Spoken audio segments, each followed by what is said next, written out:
This episode of Creepy is presented by Patreon supporters Emily Yell and Jonathan Banta. Some donors even qualify for a 90-minute personal narration that won't appear on the regular feed from a story of their choice. Please consider supporting the podcast by visiting patreon.com/creepypod.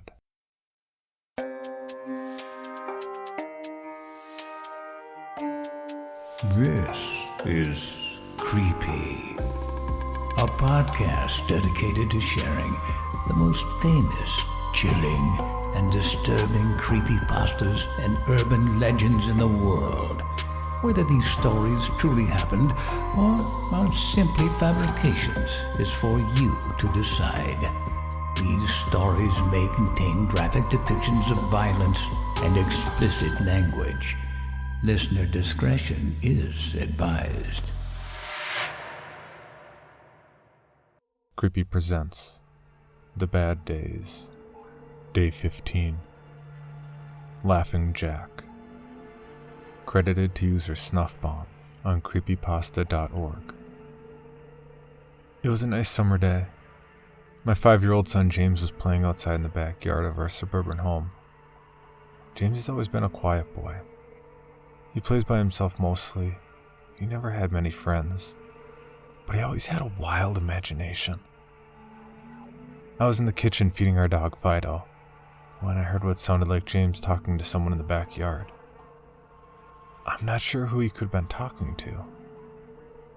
Could he have made a friend? Being a single dad, it's hard for me to always keep an eye on my son, so I decided to go outside and check on him. When I went into the backyard, I was a bit confused because James was the only person back there. Was he talking to himself? I could have sworn I heard another voice. "James, it's time to come inside," I called out to him. He came inside and sat down at the kitchen table. It was about lunchtime, so I decided to make him a turkey sandwich. "James, who are you talking to out there?" I asked. James looked up for a moment. "I was playing with my new friend," he said, smiling. I poured him some milk and continued to pry, as any good father would. "Does your friend have a name? Why didn't you ask him to have lunch with us?" I asked. James stared at me for a moment before replying, "His name is Laughing Jack." I was a bit taken back by what he'd said. "Oh, that's a strange name. What does your friend look like?" I asked, a bit confused. "He's a clown. He has long hair and big swirly cone nose. He's got long arms and baggy pants with stripy socks, and he always smiles." I realized my son was talking about an imaginary friend. I suppose it's normal for kids his age to have imaginary friends, especially when he has no real kids to play with. Yeah, probably just a phase. The rest of the day went by per usual, and it was starting to get late, so I put James to bed. I tucked him in, gave him a kiss, made sure to turn on his nightlight before I closed the door. I was pretty tired myself, so I decided to go to bed not long after. I had an awful nightmare. It was dark. I was in some kind of rundown amusement park. I was scared, running through an endless field of empty tents, broken down rides, and abandoned game huts. The whole place had a horrible look to it. Everything was black and white. The prized stuffed animals all hung from nooses in the game huts, all with sick grins stitched on their faces. I felt like the whole park was looking at me, even though there wasn't another living thing in sight. Then suddenly, I began to hear music play. The sounds of Pop Goes the Weasel being played on a squeeze box echoed through the park. It was hypnotizing. I followed its tune to the circus tent, almost in a trance, unable to stop my legs from moving forward. It was pitch black. The only light came from a single spotlight shining on the center of the big top. As I walked towards the light, the music slowed down. I found myself singing along, unable to stop. All around the mulberry bush, the The monkey chased the weasel. The monkey thought 'twas all in fun. The music stopped right before its climax, and suddenly the lights shot on. The intensity of the lights was practically blinding. All I could see was a small dark silhouette shuffle towards me. And then another one. Then another one appeared. And another. And another. There were dozens of them, all coming toward me. I couldn't move, my legs were frozen. All I could do was watch as the haunting figures drew near. As I got closer, I could see they were children. As I looked at each one, I noticed that they were all horribly disfigured and mutilated. Some had cuts all over their body. Others were severely burnt. Others were missing limbs, even eyes. The children enveloped me, clawing at my flesh, dragging me to the ground and tearing inside me. As the children tore me apart, I faded away.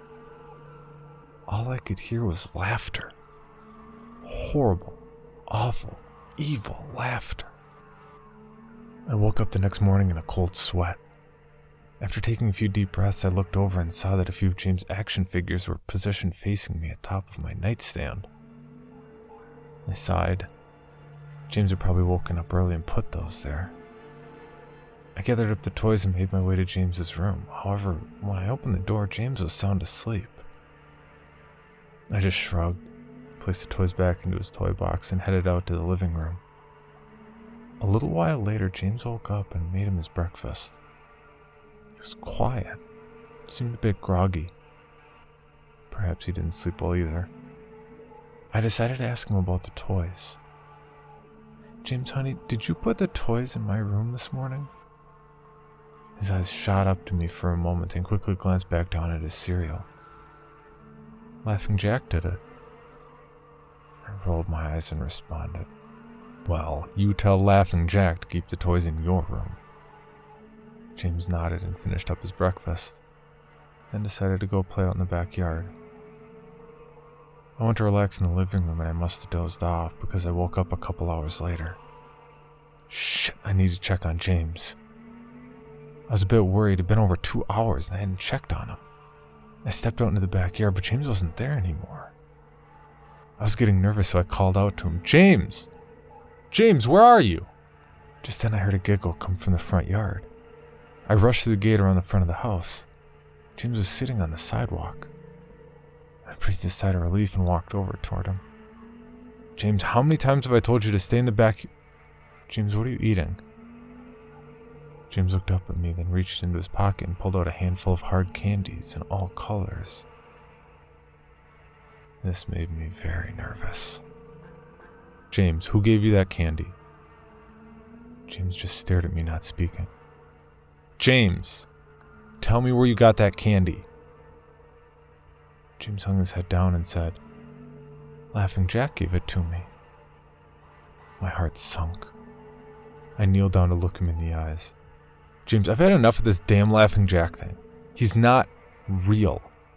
Now this is a very serious situation and I need to know who gave you the candy." I could see my son's eyes tear up. "But Dad, Laughing Jack did give me the candy." I closed my eyes and took a deep breath. James had never lied to me, but what he was telling me was impossible. I made him spit the candy out and I threw the rest away. James appeared to be fine. Maybe I was just overreacting. After all, he could have gotten it from Tom and Linda next door or Mr. Walker down the street. Either way, I was going to have to keep a close eye on James. That night I put James to bed as usual and decided to go to bed early myself.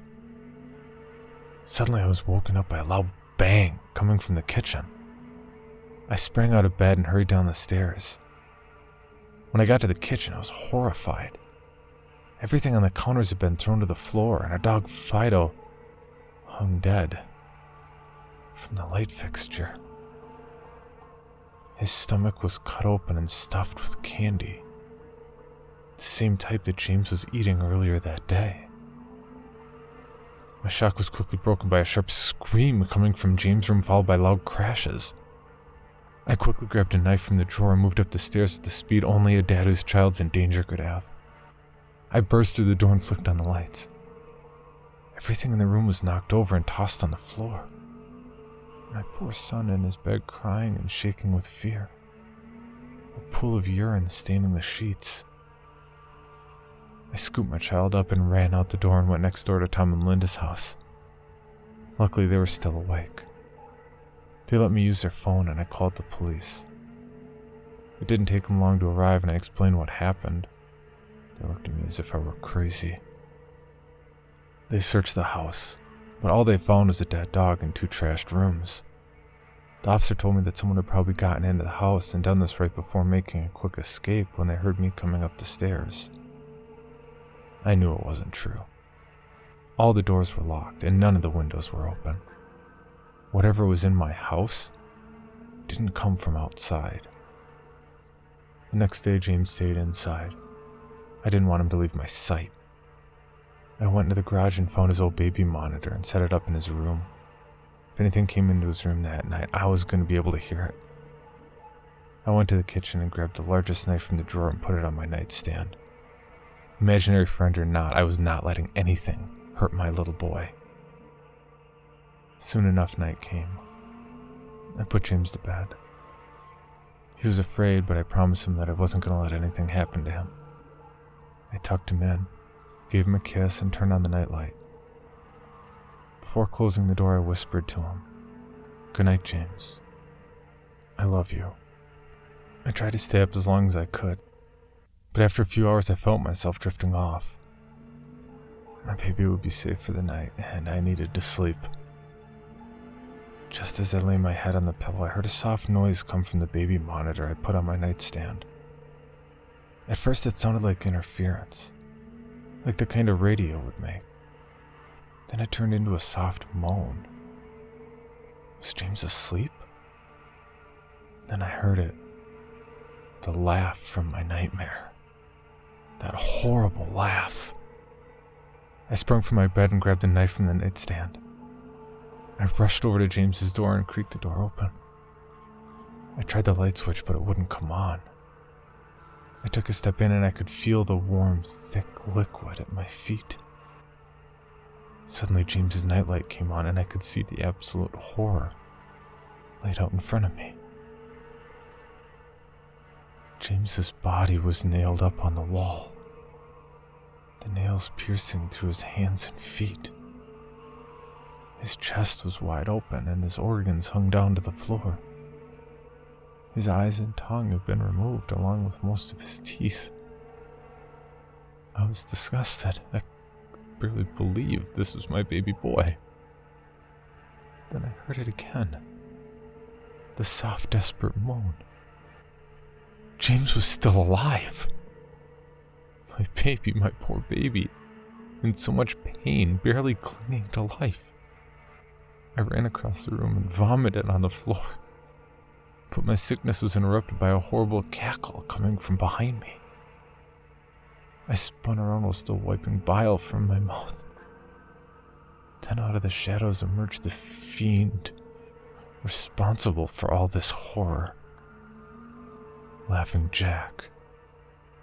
His ghost-white skin and matted black hair hung down to his shoulders. He had piercing white eyes surrounded by dark black rings. His twisted smile revealed a row of sharp, jagged teeth, and his skin didn't look like skin at all. It almost looked like rubber or plastic. He wore a patchy black and white clown outfit with striped sleeves and socks. His body itself was grotesque, his long arms hanging down past his waist, and the way he was poised made him look almost boneless, like a rag doll. He let out a sickening laugh as if to let me know he was pleased with my reaction to his work. Then he turned around slowly in front of James and began to laugh even more at the horrific sight he had laid out. It was enough to shake me from my terror. I snapped, "Get away from him, you bastard!" I rushed at the monster, raising the knife above my head and stabbed down at him. But as soon as the knife touched him, he disappeared in a cloud of black smoke. The knife passed right through and pierced James's still beating heart, splashing the warm blood on my face. No. What have I done? My baby. I killed my baby. I immediately fell to my knees, and I could hear sirens in the distance growing louder. My boy, my sweet baby boy. I promised I would protect you. But I failed. I'm sorry, James. I'm so sorry. The police soon arrived to find me in front of my son, still wielding the knife covered in my baby's blood. The trial was short. Insanity. I was placed in the Ferropolis house for the criminally insane, where I've been for the past 2 months. It's not so bad here. The only reason I'm awake now is because someone's playing Pop Goes the Weasel outside my window. I'll talk to the orderlies about it in the morning. For more information, including pictures and videos of the stories told on this podcast, or to suggest stories for future episodes, please visit us at CreepyPod on Twitter, Instagram, and Facebook, or email us at creepypod@gmail.com. All stories told on this podcast can be found at creepypastawikia.com and are protected by a Creative Commons license. Some rights reserved unless otherwise stated.